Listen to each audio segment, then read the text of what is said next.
Hi, ladies and boys and girls. JP here with another exciting book of the day. This one is The Berenstain Bears and the Neighborly Skunk from 1982.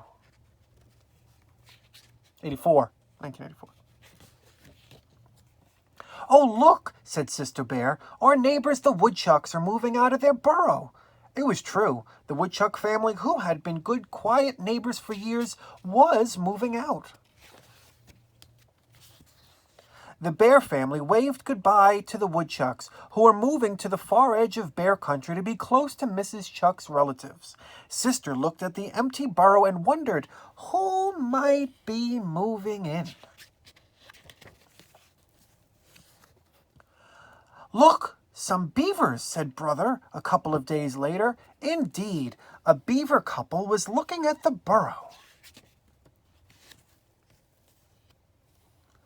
Beavers will make fine neighbors, said Papa. They are quiet and hard-working, and they also are great engineers. They do wonderful work with dams and streams. Yes, agreed the cubs. Beavers will make very interesting neighbors. But the empty burrow was a little far from the nearest stream, so the beavers decided not to move in. A family of bunnies came hopping along in search of a home. Oh boy, bunnies, shouted Brother. We'll have fun playing with bunnies. Oh, yes, said Sister. I do hope they move in.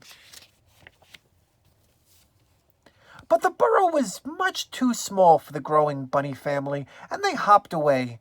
Days and weeks passed. The burrow not only remained empty, but it also became overgrown with weeds. A tree was uprooted during a storm and fell across the front door. Then one day, when the bear family had pretty much forgotten about the empty burrow, Mama noticed that the for sale sign was covered over with a sold sign. I wonder who our new neighbor will be, said the cubs. They didn't have to wonder long, because it turned out that their new neighbor was... The cubs and Mama pitched in and helped to clear away the creepers and vines. Pretty soon, Mr. Skunk was all moved in. I certainly appreciate your help, he said to the bear family. That's all right, Mr. Skunk, said Brother. Yes, added Sister, helping out is what good neighbors are for. But not all neighbors are good, not even in bear country. Too Tall Grizzly, who lived down the road, was a not-so-good neighbor. Sometimes on the way to school, he and his gang teased Brother and Sister Bear. Too Tall wasn't really a bad fellow, but he liked to show off for his gang, and that sometimes got him into trouble.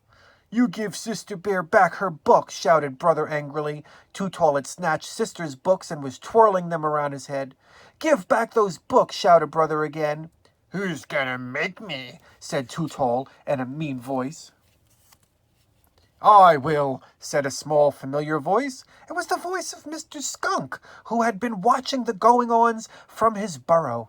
Oh, yeah? Jeered Too Tall. What can you do, you little... But before Too Tall could finish his smart talk, Mr. Skunk had assumed the firing position and let Too Tall Grizzly have a short burst of his strength. Right between the nostrils. Too Tall dropped Sister's books, and he and his gang skedaddled as fast as they could. We certainly appreciate your help, Mr. Skunk, said Sister Bear. Think nothing of it, said Mr. Skunk. After all, helping out is what good neighbors are for.